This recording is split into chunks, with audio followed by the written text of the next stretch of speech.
안녕하세요. 인생의 길잡이인 두 아버지를 둔 아저씨입니다. 요즘은 최고의 황금 만능주의 시대라고 하더라고요. 아무래도 물가도 많이 오르고 살아가는데 재력이 많이 중요해지다 보니 다들 돈을 벌고 불리는 일에 삶의 초점이 맞춰져 있는 것 같습니다. 돈이 없으면 무시받는 일도 많다 보니 오죽했으면 우스갯소리로 돈 없으면 자식에게 부모 취급도 못 받는다는 슬픈 말이 생겼겠나 싶죠. 물론 저도 가정을 꾸리고 자식도 있는 사람이다 보니까 확실히 돈이 있는 게 살아가는데도, 그리고 가족들의 삶을 윤택하게 만들어주는데도 큰 역할을 한다는 사실이 느껴지긴 합니다. 그래도 돈은 결국 살아가는 데 필요한 도구 중 하나일 뿐이라는 걸, 사람에 대한 존중만큼 중요한 건 없다는 걸 이 시대를 살아가는 많은 사람들이 꼭 잊지 않았으면 좋겠습니다.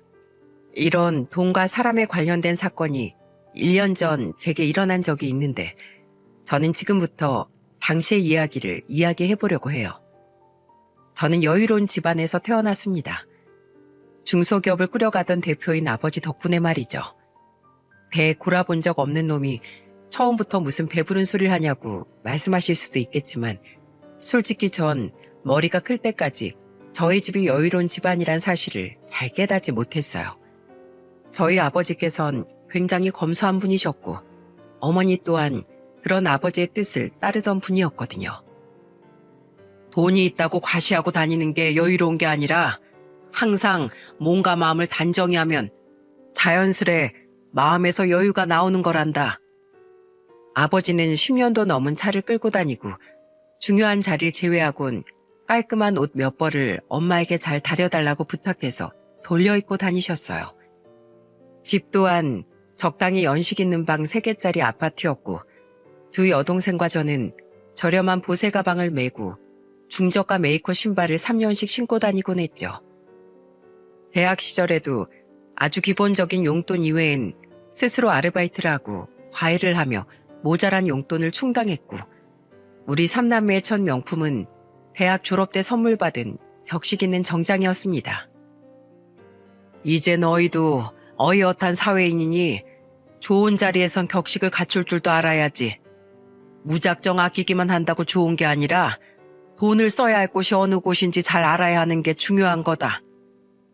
아버지 말씀처럼 아버지는 무작정 아끼기만 하는 분은 아니셨습니다. 아버지는 기부도 많이 하셨고, 사람에겐 경험이 중요한 거라며 우리를 데리고 주기적으로 여행도 다니셨어요. 생일엔 나이에 맞는 선물도 잊지 않고 챙겨주셨죠. 무엇보다 아버지는 자신이 그 모든 걸 할 수 있게 만들어준 근본은 회사 직원들이라고 생각하셨습니다. 때문에 아버지는 회사 직원들에게 월급을 아끼지 않았고, 특히 직원들의 복지에 지원을 많이 하셨어요. 저는 그런 아버지를 굉장히 존경했습니다. 그런 아버지에게 자랑스러운 아들이 되기 위해 열심히 공부했고, 좋은 대학을 졸업한 후 들어가기 어렵다던 공기업에 합격할 수 있었어요. 두 여동생도 성실한 모범생이었고, 첫째 여동생은 중학교 교사가 되었고, 막내는 아버지 회사에 들어갔습니다. 아버지를 존경했던 막내는 꼭 아버지에게 도움이 되는 사람이 되고 싶다고 말했거든요. 우리 3남매 중 가장 머리 좋고 똑똑한 아이니 참 잘된 일이라고 생각했죠. 내가 오빠보다 먼저 결혼을 하게 되네. 오빠 서운한 거 아니지? 서운하기 무슨. 잘 살아. 어머니 아버지처럼 오순도순 행복하게. 제 나이 34살에 첫째 여동생은 저보다 먼저 결혼을 했습니다. 왜인지 딱히 마음에 드는 여자가 없어 나이 27살 이후 저는 오래도록 연애를 하지 않았거든요. 그런데 저는 그 첫째 여동생의 결혼식 날 제 운명의 상대를 만나게 되었어요. 저기요, 정신이 드세요? 여기요, 여기 사람이 쓰러졌어요. 119 좀 불러주세요. 첫째 여동생의 결혼식 축의금 정산까지 모두 마친 저는 친척들과 시간을 보내고 오겠다던 부모님과 막내에게 차를 맡기고 먼저 집으로 돌아가고 있었어요. 최근 며칠 동안 과로를 했던 탓인지 몸이 영 좋지 않았거든요. 버스 정류장으로 걸어가고 있는데 자꾸만 머리가 차갑게 식고 속이 메스꺼운 것이 정말 죽을 것 같더군요. 얼른 집에 가서 쉬어야지라고 생각한 순간 구토감이 밀려와 도저히 서 있을 수가 없더라고요. 그렇게 저는 바닥에 주저앉다가 결국 쓰러지고 말았습니다. 다행인지 불행인지 의식은 있는 상태였는데 어떤 여자가 저를 마구 흔들며 소리치는 소리가 들렸어요. 하지만 정신이 혼미해 뭐라고 대꾸를 할 수가 없었죠. 그렇게 소란 속에 구급차가 도착했는데 그 여자는 저를 따라 구급차에까지 올라타더라고요. 그렇게 생판 모르는 남을 위해 보호자까지 자처해준 나에게 잃은 천사 같은 여자가 바로 지금의 제 아내랍니다. 알고 보니 놀랍게도 아내는 바로 제 첫째 여동생이 다니던 중학교의 신입 교사더라고요. 저처럼 제 첫째 여동생의 결혼식에 참석했다가 함께 참석한 동료들과 시간을 보내고 집으로 돌아가던 길에 저를 만났던 거죠. 이후 저의 적극적인 마음 표현 끝에 우린 연인이 되었고 1년 뒤엔 웨딩 마치도 올릴 수 있었습니다. 무려 8살이라는 나이 차이를 극복하고 말이에요. 제 첫째 여동생은 저를 볼 때마다 도둑놈이라며 놀려대더군요. 오빠 진짜 도둑놈인 거 알지? 우리 김혜영 선생한테 눈독 들이는 총각쌤 한둘이 아니었다? 예쁘지, 직업 좋지, 사람 착하지. 오빤 진짜 땡 잡은 거야. 그 말이 천번 만번 맞지. 아이고 며느라, 무거운 거 들지 말거라. 힘든 일은 다 태수시켜. 태수야 뭐하냐? 새아가가 과일 나르는데 얼른 와서 받아들지 않고. 새아가, 네 시아버지가 너만 보면 아주 이 꼬리가 승천을 한다. 네가 와서 우리 집안이 더 화목하고 행복해졌어. 우리 집에 시집 와줘서 정말 고맙구나. 아니라고 말씀하시더니 내심 저희 부모님은 며느리를 기다리셨던 것 같더라고요. 게다가 순하고 착하기까지 한 제 아내만 보면 부모님은 웃음이 마르질 않으셨습니다. 제 처부모님과 처제 또한 굉장히 좋은 사람들이었어요. 특히 저희 장인어른은 제가 존경할 수 있는 또 다른 아버지라고 생각이 들 정도였죠. 우리 아빠는 몸이 약해서 일을 못하는 엄마 대신 작은 식당을 하면서 우리 삼남매를 다 키워주셨어. 그런데도 한 번도 힘들다는 말씀 없이 항상 우리에게 든든한 모습을 보이려고 노력하셨지. 우리 아빠 진짜 좋은 분이야. 식당에 복지 아동카드 들고 오는 애들한테 돈 한 번 받은 적 없으셨고 어려운 어르신들 집까지 찾아가서 배 골치 말고 식당으로 밥 드시러 오라고 챙겨주며 사셨어. 그러면서도 나랑 내 동생이 취직해서 용돈이라고 챙겨드리려고 하니까 자식들한테 손 벌릴 정도로 궁하지 않다면서 절대로 받지 않으시던 분이야. 당신 자신은 우리가 잘 되는 길이 곧 행복이라면서 말이야. 그런 처가에 단 한 명 튀어나온 못이 있었는데 그건 바로 아내 오빠인 저보다 4살 어렸던 손이 처남이었습니다. 아내는 손이 처남 이야기만 나오면 안색이 어두워졌어요. 손이 처남은 대학도 가지 않고 20대 후반까지 놀기만 바빴다는데 이후로도 근근히 아르바이트를 하거나 택배 상하차 단기 일을 하는 것 빼곤 이렇다 할 직업이 없었다는군요.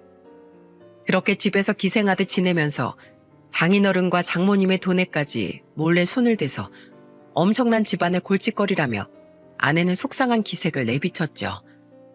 장인어른은 제가 처가댁에 갈 때마다 굉장히 잘해주셨는데 항상 장인어른에게 타박을 받던 손이 처남은 그런 저를 못마땅해 했습니다.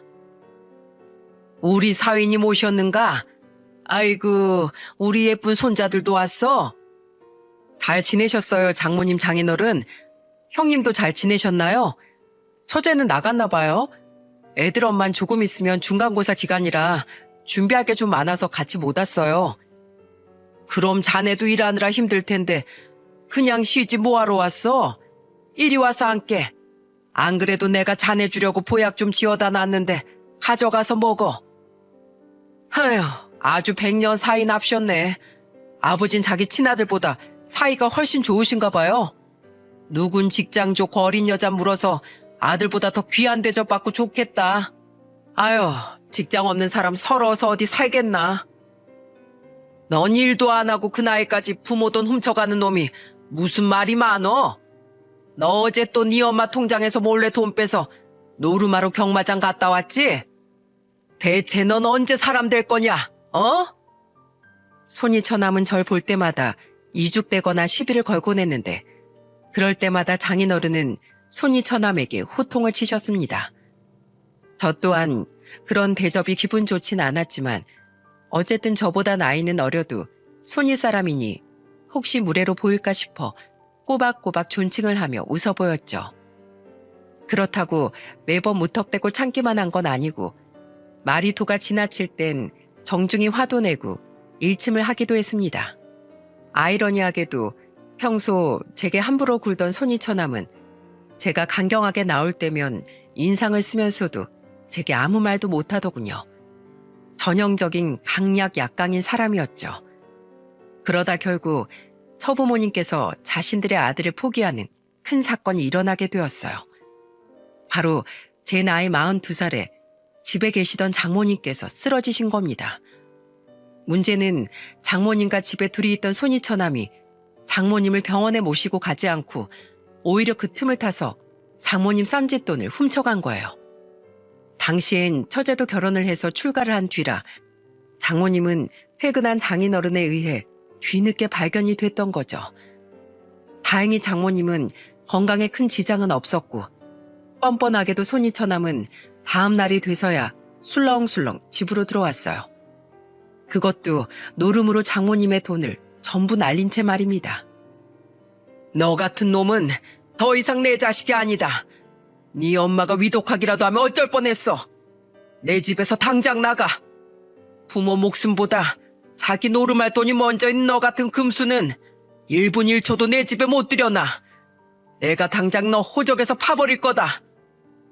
진심으로 자신에게 으름장을 놓은 자기 아버지가 무서웠는지 손이 처남은 처가댁 근처엔 얼씬조차 않더니 며칠 뒤 저희 집을 찾아왔더군요. 그리곤 아직도 정신 못 차리고 돈을 요구하더라고요. 매제 집안도 직업도 잘났으니 가진 돈 많지? 나 지금 길바닥에서 자고 있으니까 살 집 좀 구하게 돈 좀 내놔봐. 싫습니다. 살기 위해 아무 노력도 안 하고 돈 때문에 부모 저버린 사람에게 줄 돈은 한 푼도 없어요. 길바닥에서 주무신다니 찬바람 맞고 제발 정신 좀 차리셨으면 좋겠네요. 제 장인어른 장모님 눈에 눈물 나게 한 사람 전 절대로 못 도와줍니다. 돌아가세요. 뭐? 아, 진짜 다들 내가 뭘 그렇게 잘못했다고 이 난리야? 사람이 늙으면 죽을 수도 있고 그런 거지. 어머니가 쓰러진 게 내 탓이야? 그깟 돈도 얼마 되지도 않더만. 아! 오빠 네가 인간이니? 너 같은 인간한텐 화내는 시간도 아까워. 다신 우리 가족 앞에 나타나지 마. 이게? 너 미쳤냐? 끝내 선을 넘어버린 손이 처남에게 그 순한 아내는 그만 참지 못하고 뺨을 날려버리더군요. 손이 처남은 아내를 잡아먹을 듯 노려봤는데 저는 그런 아내 앞을 막아서곤 손이 처남에게 경고를 알렸습니다. 이게 마지막입니다. 제가 형님을 가족으로서 봐주는 게요. 또다시 찾아오면 그땐 당신은 나한테 형님도 가족도 아닐 겁니다. 봐주는 건 여기까지니 이만 가세요. 다음에 말로 안 할 겁니다. 손이 처남은 제 경고에 겁을 먹었는지 주춤거리다 이내 우리 앞에서 사라졌습니다. 그게 제 기억 속 손이 처남의 마지막 모습이었죠. 손이 처남은 그 뒤로 장인어른께 몇 번이나 찾아갔다는데 장인어른은 가택 침입으로 손이 처남을 신고해버리셨다는군요. 그렇게 몇 번 쫓겨나자 더 이상 손이 처남은 처가댁에도 찾아가지 않았다고 해요. 결혼을 했다곤 하나 자식을 끊어버린 처부모님은 크게 상심하셨습니다. 저는 하나뿐인 아들을 잃은 처부모님께 어떻게든 아들 노릇을 하고자 자주 처가댁을 찾아갔고 두 분을 모시고 근교로 여행을 가거나 지방에 살던 처제네로 놀러가기도 했어요. 처제 남편도 일이 바빠 자주 찾아오지 못했지만 만날 때마다 처부모님께 잘하던 좋은 사람이었습니다. 덕분에 처부모님은 점차 기운을 차리셨고 오히려 사라진 손이 처남 때문에 속을 끓지 않아도 되어 나중엔 웃음도 더욱 많아지시더라고요. 우리가 아들복이 없는 대신 사위복이 있구먼. 고맙네, 권서방. 아닙니다, 장인어른. 제가 두 분이 좋아서 자주 찾아오는 건데요. 앞으로도 오래오래 건강하셔서 저희랑 이렇게 놀러 다니면서 즐겁게 사세요. 하지만 세월 앞에 장사 없다더니 그렇게 정정하던 장인어른은 제 나이 45살이 됐던 해 큰 건강의 위기를 겪으셨습니다. 장인어른은 돌연 뇌경색 판정을 받고 투병을 시작하셨거든요. 장모님은 장인어른의 곁에 붙어서 간병을 시작하셨고 저와 아내는 번갈아 가며 아이들을 돌보곤 퇴근 후엔 장인어른께 달려갔어요. 그리고 주말이면 아이들을 데리고 무조건 장모님과 교대해 장인어른을 간병하러 갔었죠. 전신에 마비가 온 장인어른은 굉장히 힘들어하셨어요. 평생 손쉽게 다루던 온몸이 마음대로 되지 않으니 답답하고 절망스러우셨겠죠. 뇌경색에는 처음 몇 개월간의 재활운동이 굉장히 중요하다는데 장인어른은 모든 의욕을 잃으신 것 같았습니다. 대체 어떻게 장인어른을 기운차리게 해드릴 수 있을지 고민하던 와중 저는 굉장히 감동적인 장면을 보게 되었어요. 저는 그 장면을 사진으로 찍어 장인어른께 보여드렸고 사진을 본 장인어른은 눈물을 참지 못하셨습니다. 어제 장인어른 식당 처분 문제 때문에 다시 장인어른 식당에 들렀었어요.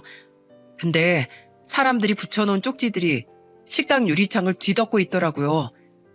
제가 일전에 가게 내놓을 때 장인어른 식당에서 자주 식사하던 애들이나 어르신들이 궁금해하실까봐 건강상 문제로 폐업한다고 써붙여 두었더니 이렇게나 많은 사람들이 장인어른을 응원해줬네요. 온통 장인어른 아프지 말라고 얼른 쾌차하시라는 내용들이에요. 이 응원들의 힘을 얻어서라도 얼른 재활운동도 하고 쾌차하셔야죠, 장인어른. 그건 바로 평소 장인어른의 인품을 잘 알던 손님들의 응원 쪽지였습니다. 저는 눈물을 흘리는 장인어른께 떼어간 쪽지들을 전부 전달해드렸어요.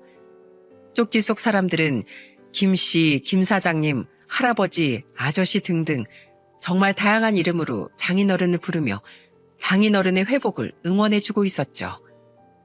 그날 이후 장인어른은 필사적으로 재활운동과 치료에 매진하셨습니다.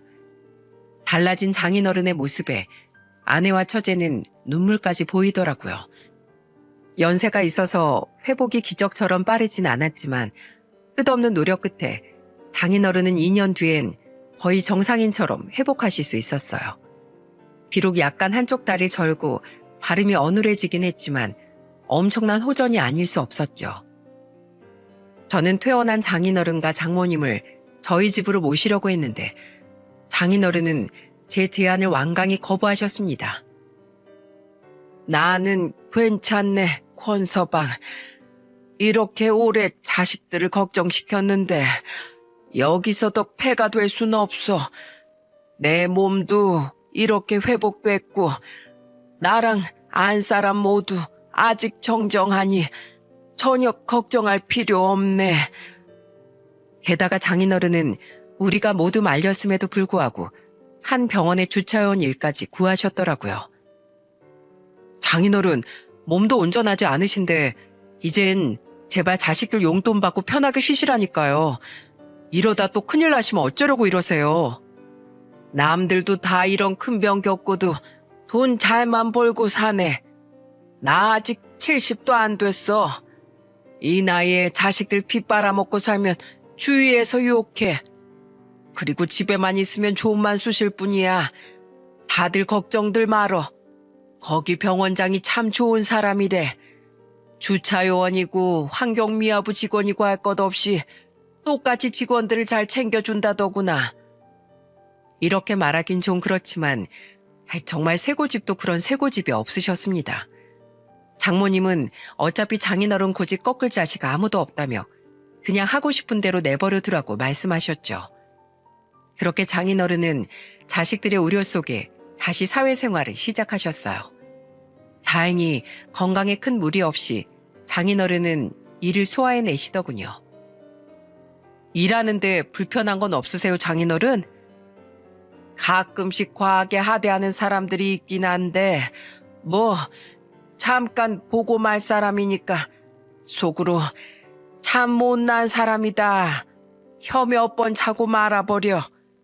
말도 어누라고 다리까지 저는 내가 그 사람들을 말로 이길 수 있겠나? 그 사람들이 달려들면 힘을 쓸 수 있겠나? 장인어른은 정정하셨지만 전처럼 당차고 불같은 모습은 보이지 않으셨어요. 전과 같지 않은 뭔가 장애인에 대한 사회적 시선에 많이 위축이 된 모습이었죠. 그런 장인어른을 걱정하는 제게 장인어른은 세월 앞에 장사있냐며 쓰게 웃어 보이셨어요. 그렇게 1년이 지난 어느 날 저는 회사에서 조퇴를 하고 장인어른이 일하시던 병원으로 향했습니다. 근래 들어 무리를 했더니 허리가 아파 물리치료라도 받아볼까 싶어서요. 겸사겸사 장인어른께 인사를 드리고 장인어른의 퇴근 시간까지 기다렸다가 저녁이라도 사드릴 계획이었어요.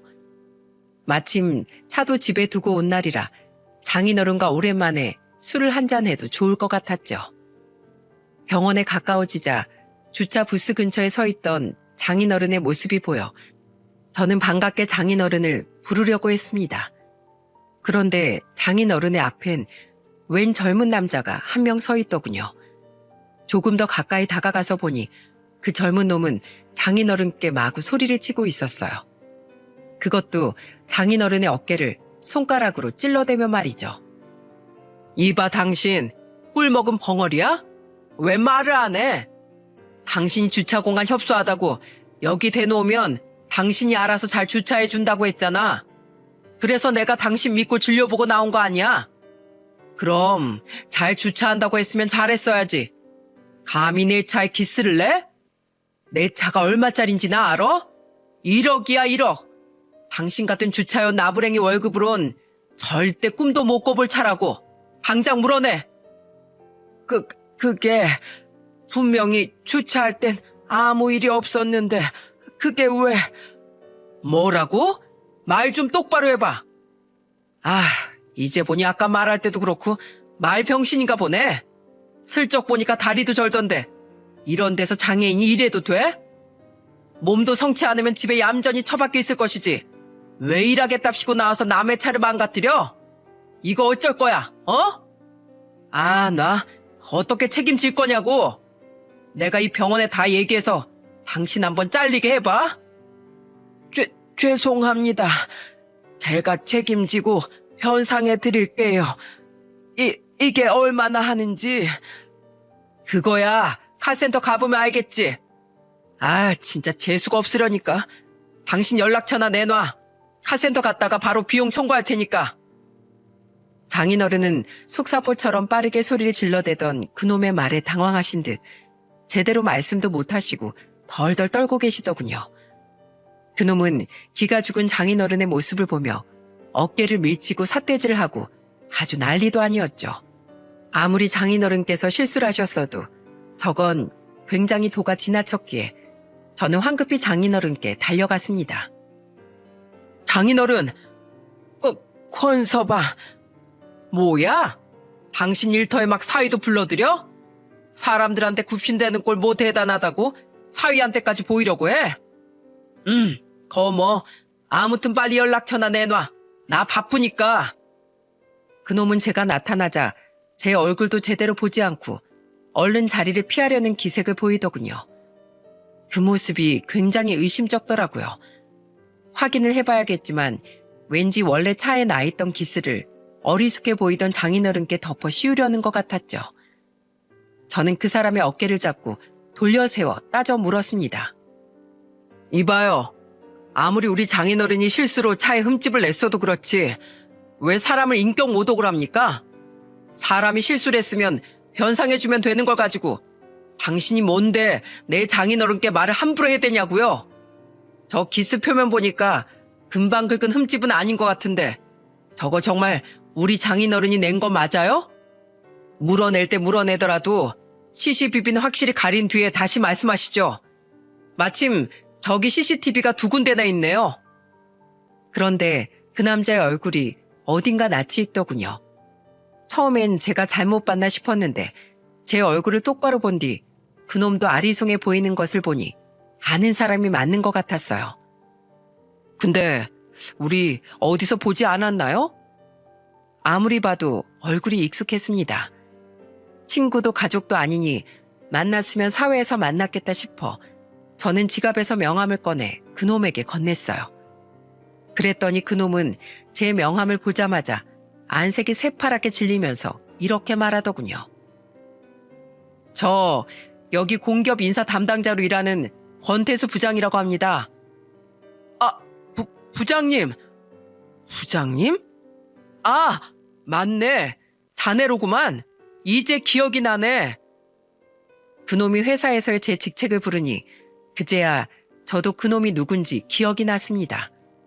그놈은 2년 전 제가 면접장에서 봤던 저희 회사의 8급 사원이었어요.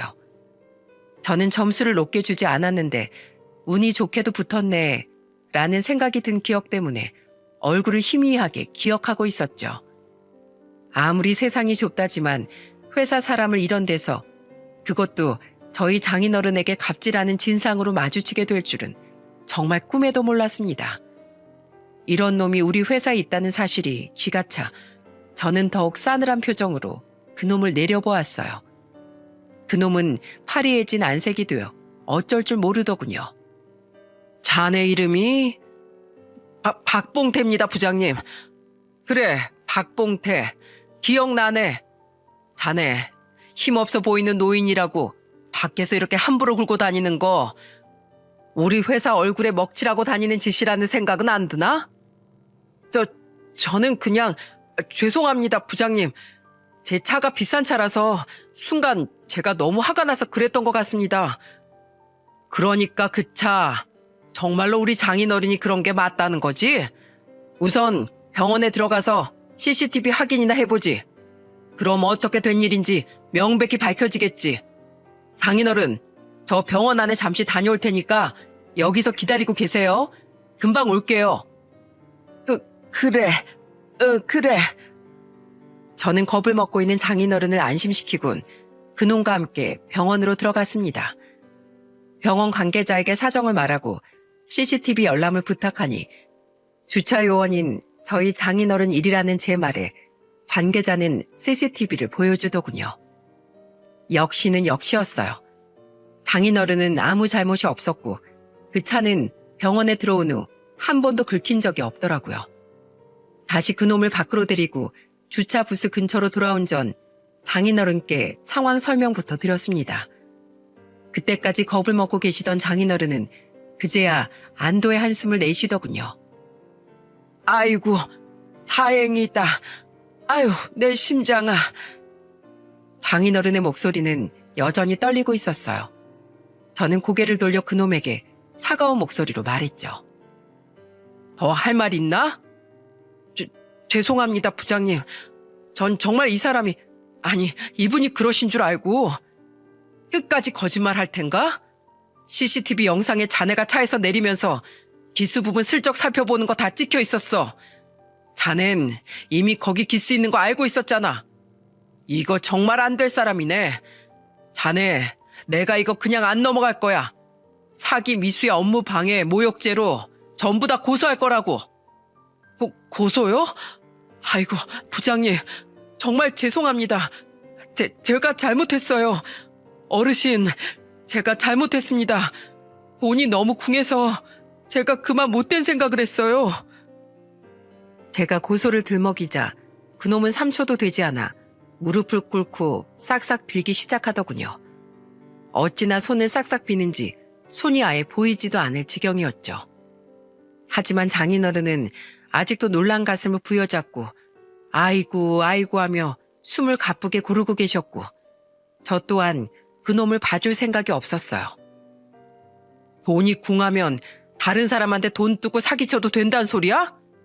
난 자네가 우리 장인어른께 한 모욕적인 언행 전부 다 보고 들었어. 아무리 빌어도 내 마음은 변하지 않으니까 이만 가보게. 그리고 자네, 내가 회사에서도 자네 항상 주시하고 있을 거야. 오늘 일은 절대로 잊지 않겠네. 얼른 가보라니까. 부장님. 가라고. 저 1억짜리 차 타고 얼른 내 눈앞에서 사라져. 제가 호통을 치자 그제야 그놈은 차를 몰고 사라졌습니다. 잔뜩 울상을 지은 채로 말이죠. 저는 장인어른께 다가가 덜덜 떨리고 있는 장인어른의 어깨를 감싸드렸어요. 장인어른은 긴장이 풀리셨는지 이젠 눈물을 흘리고 계시더라고요. 장인어른, 이제 다 괜찮아요. 진정하세요. 제가 다 해결했어요. 내가 이젠 정말 늙었나 보네. 저런 말도 안 되는 젊은 놈 겁박에 아무 말도 못하고 속수무책으로 당하기만 하니 말이야. 바로 그때 의사 가운을 입은 한 중년의 남자가 다급히 병원에서 뛰어나오더군요. 그리곤 자신의 신분을 밝힌 그 사람의 말에 저는 깜짝 놀라고 말았죠. 어르신, 괜찮으세요? 직원들한테 소동이 있었다는 말 듣고 급하게 나왔습니다. 이분은 누구신가요? 안녕하세요. 전 이분 마사이 되는 권태수라고 합니다. 그러시군요. 전 여기 병원장 되는 사람입니다. 정말 죄송합니다. 일하면서 태수씨 장인어른께 이런 일을 겪게 해드려서요. 장인어른께 듣던 대로 병원장님은 굉장히 예의 바르고 좋으신 분이더라고요. 주차요원에게 일이 생겼다는 이야기를 듣고 병원장의 위치에 있는 사람이 이렇게 다급히 달려나온 모습을 보니 말입니다. 제게 자초지종을 들은 병원장은 크게 격분한 모습으로 이렇게 말하더군요. 세상에, 그놈 그거 혹시 상습범 아닙니까? 걱정 마세요. 이 일은 우리 병원에서 공론화시켜서 처리하겠습니다. 우리 병원 측에서 그 사람 고소할게요. 우리 병원 직원을 상대로 벌인 일이니 병원 측에서 본때를 보여주는 게 맞지요. 병원장님, 저 때문에 그렇게까지 안 하셔도 됩니다. 아닙니다, 어르신. 이게 맞아요. 일하는 이곳에서 직원을 지켜주지 않으면 어떻게 직원들이 우리 병원을 신뢰할 수 있단 말입니까? 아무 걱정 마시고 놀라셨을 텐데 오늘은 사위분이랑 일찍 들어가서 푹 쉬십시오.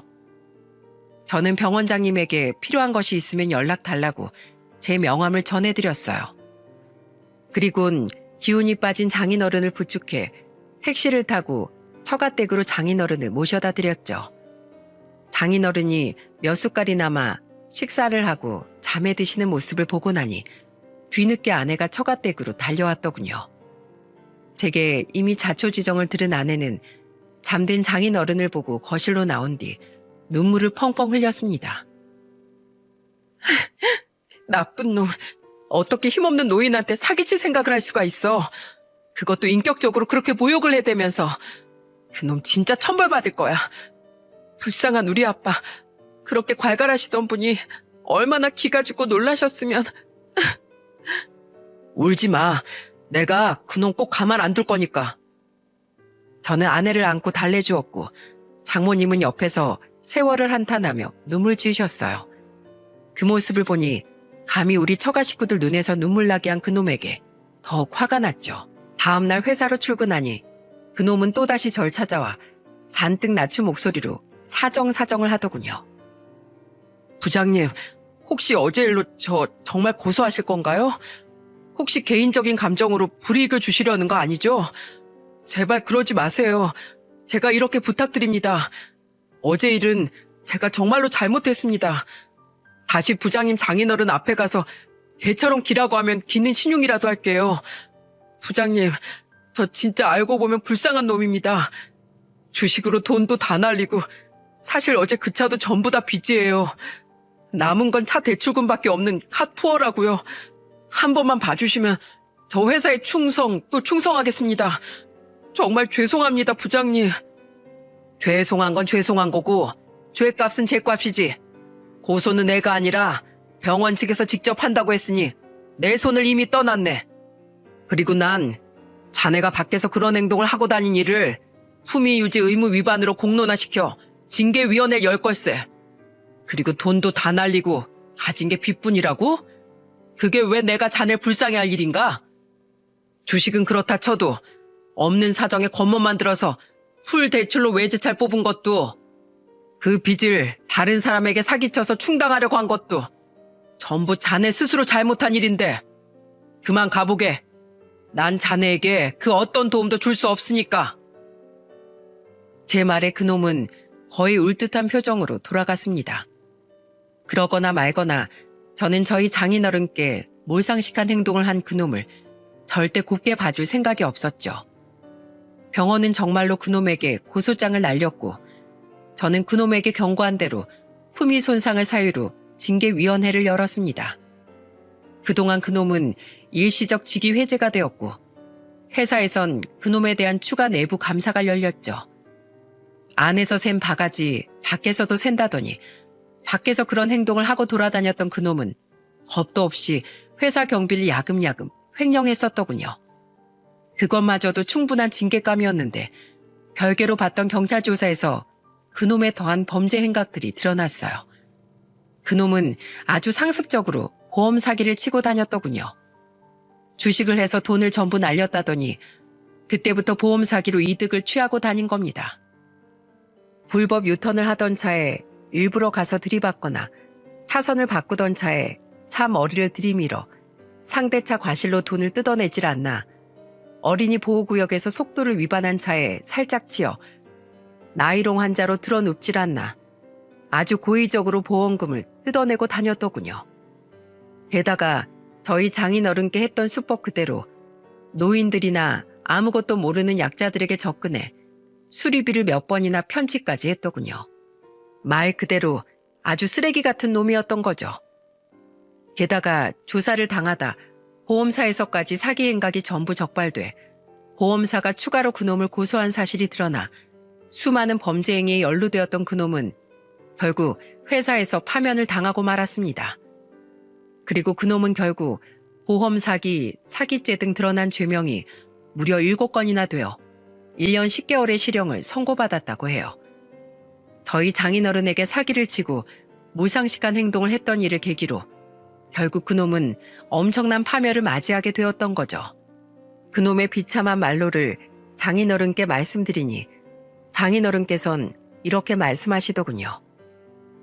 항상 선하게 살아도 찾아오는 게 불운이건만 그렇게 악행을 저지르고 다녔으니 주어진 불운에 죄에 대한 대가까지 치르느라 앞으로도 그놈 인생엔 바람 잘 날이 없겠구먼. 인생은 뿌린 대로 거두는 법이지. 2년 끄는 내 아들놈이 생각나는구먼. 제 부모를 저버린 놈을 2번 다시 볼 생각은 없지만 그 목매한 놈이 그놈처럼 어디서 범죄를 저지르고 남에게 피해를 끼치고 다니진 않을지 그것만이 걱정이네. 꼭 그놈이 자기 행실에 대한 대가는 반드시 치르게 되는 법임을 깨닫고 정신을 좀 차렸으면 좋겠어. 2년을 끄는 아들을 아직까지 걱정하는 장인어른의 마음에 가슴 한편이 아려왔습니다. 처음 배웠을 때와 다르게 너무 마르고 작아진 장인어른의 어깨를 보며 저는 언제까지고 장인어른의 든든한 맞사위이자 아들이 되리라 또다시 다짐했죠. 그렇게 1년이 지난 지금 그놈은 아직 교도소에서 실형을 살고 있습니다. 다른 것보다 저와 아내는 혹시 그놈이 출소 후 저희 장인어른을 찾아와 해코지하진 않을지 걱정이 되더라고요. 하지만 여전히 일을 하고 싶어 하시던 장인어른은 병원을 그만두길 꺼려 하시더군요. 69세의 나이로 다른 일자리를 구하기가 쉽지 않을 거라며 말입니다. 그리고 그때 장인어른은 또다시 귀인의 도움을 받게 되었죠. 제가 아는 대표네 회사 경비직인데 제가 그분께 추천해 놓을게요. 거긴 경호 인력도 배치되어 있어서 좀 더 사돈어른께 안전할 겁니다. 그 대표도 사람 참 좋고요. 이렇게 감사할 때가 감사합니다, 사돈어른. 이렇게 사돈 일자리까지 다 알아봐 주시고 별 말씀을요. 이렇게 귀한 며느리 잘 키워주신 분인데 가족끼리 서로 도와야죠. 무엇보다 전 사돈어른의 인생을 진심으로 존경하고 있습니다. 그 사람은 바로 저희 아버지예요. 사정을 전부 들은 아버지는 저와 함께 직접 장인어른을 찾아가 경비 일자리를 주선해 주셨습니다. 평소에도 저희 장인어른을 훌륭한 분이라며 칭찬에 마지 않으셨던 아버지는 어떻게든 장인어른을 돕고 싶어 하셨거든요. 저는 장인어른께서 병원 주차요원 일을 그만두던 날 장인어른과 아내와 함께 병원으로 가서 병원장님께 또다시 감사 인사를 드렸어요. 정말 감사했습니다, 병원장님. 그때 저희 아빠를 위해 힘써주셔서 정말로 감사해요, 병원장님. 제 남편에게 전해들었어요. 평소에도 저희 아버지를 정말 많이 위해주셨다고요. 아유, 별 말씀을요. 병원장으로서 당연한 일을 한 건데요. 이제 못 뵌다고 생각하니 서운하네요, 어르신. 그래도 더 좋은 일자리로 가신다니 앞으로 많이 응원하겠습니다. 고맙습니다, 병원장님. 병원장님도 항상 건강하세요. 병원장님을 보며 세상엔 아직 좋은 사람이 참 많다는 사실을 다시금 느낄 수 있었습니다. 그렇게 장인어른은 직장을 옮기게 되었고 또 한 가지 변화가 있다면 그건 장인 장모님이 드디어 우리와 합가를 하셨다는 거예요. 우린 합가를 위해 더 큰 집으로 이사를 했죠. 그놈의 일이 마무리되고 저와 아내는 다시 장인어른께 합가를 하자고 말씀드렸는데 그때도 장인어른은 거부 의사를 밝히시더군요. 저는 그런 장인어른의 손을 잡고 아주 간곡하게 부탁을 드렸습니다.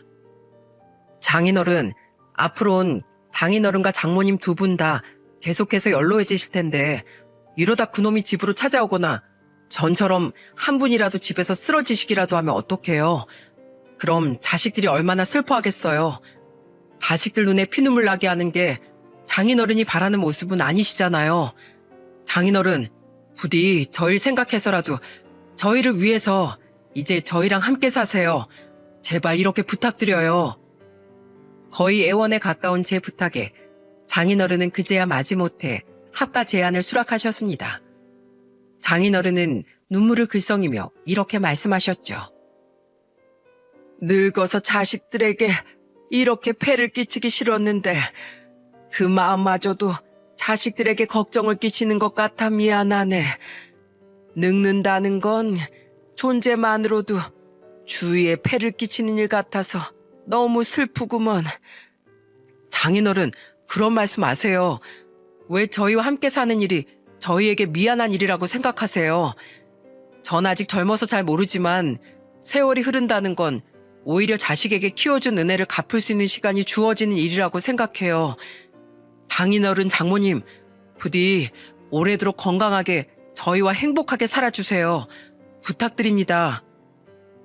에휴, 내가 무슨 복이 있어서 이런 사위를 뒀을꼬.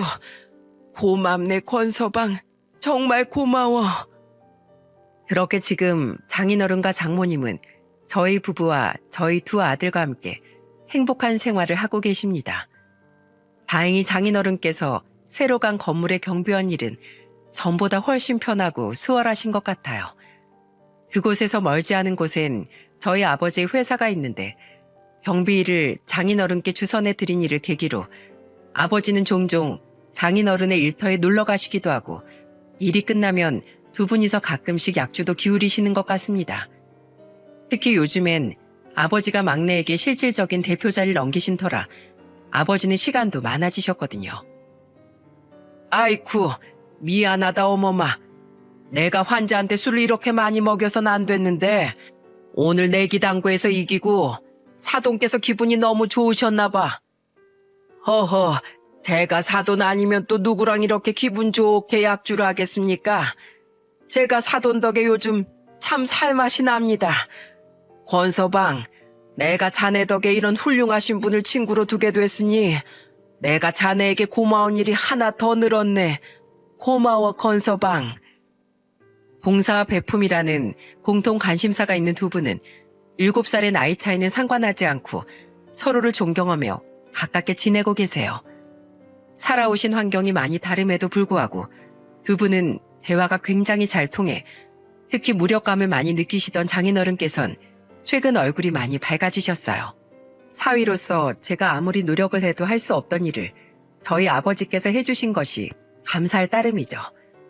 가까워진 두 분 덕분에 양가 어머니들께서도 함께 만남을 갖고 친해지실 수 있었는데 하다못해 나중엔 저희 집 여동생들과 처제 그리고 양가 사위들까지 모임에 합세해 이제 모였다 하면 엄청난 대가족 모임이 되곤 해요.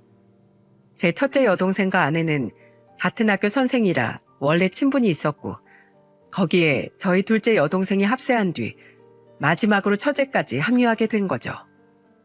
진짜 옛날에 우리 오빠가 김 선생, 아니 세연이랑 결혼한다고 했을 때 저 놀라서 뒤로 나자빠질 뻔했다니까요. 아무리 생각해도 우리 오빤 전생에 나라라도 구한 게 틀림없다고요. 어휴, 도둑놈. 아니에요, 큰아가씨. 오히려 전생에 나라를 구한 건 저일걸요? 전 세상에서 저희 남편이 제일 멋있다고 생각해요. 어머, 내 남편 얼른 귀 막아. 성향이 비슷한 부모님들 아래에서 자란 4명의 여자는 만나기만 하면 뭐가 그렇게 잘 통하는지 웃음꽃이 활짝 피곤 합니다. 그럼 그 옆에서 양가 부모님들끼린 약주를 하고 계시고 두 매제와 처제의 남편인 손아래 동서, 그리고 저 이렇게 중년의 남자 넷은 시끄럽게 뛰어다니는 아이들을 지켜보거나 아예 아이들을 데리고 밖으로 놀러 나갔다 오곤 하죠. 매제들과 손아래 동서의 성격도 다들 모난 데 없이 서글서글해서 함께 있으면 남자 형제가 없는 제게도 형제들이 생긴 것 같아 괜스레 마음이 뿌듯하곤 합니다. 이렇게 다 같이 주기적으로 모이다 보니 오히려 전보다도 두 매제와 손아래 동서와 시간을 보낼 일이 많아졌거든요. 이렇듯 저는 지금 더할 나위 없이 행복한 시간을 보내고 있습니다. 하나 걱정이 있다면 그놈이 보복심을 가지고 저나 장인어른을 찾아오진 않을까 하는 것인데, 저는 혹시 몰라 요즘 복싱을 배우며 몸을 지킬 수 있는 방법을 익혀가고 있어요. 게다가 따지고 보면 제가 한 일은 그놈이 내부 감사를 받게 했을 뿐, 그놈이 교도소에 간 건 별개의 일이기에 솔직히 그렇게 크게 걱정을 하진 않습니다.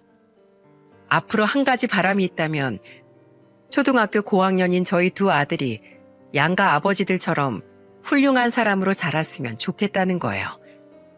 저는 앞으로도 양가 부모님께 자식된 도리를 다하며 저희 아버지처럼 제 두 아들에게 인생의 지표와도 같은 아버지가 될 수 있도록 올바르게 최선을 다해서 살아갈 생각입니다. 여러분, 사람을 겉모습이나 가진 돈으로 폄하하고 무시할 권리는 그 누구에게도 없다고 생각해요. 그런 짓은 마음이 가난한 사람들이나 하는 거겠죠.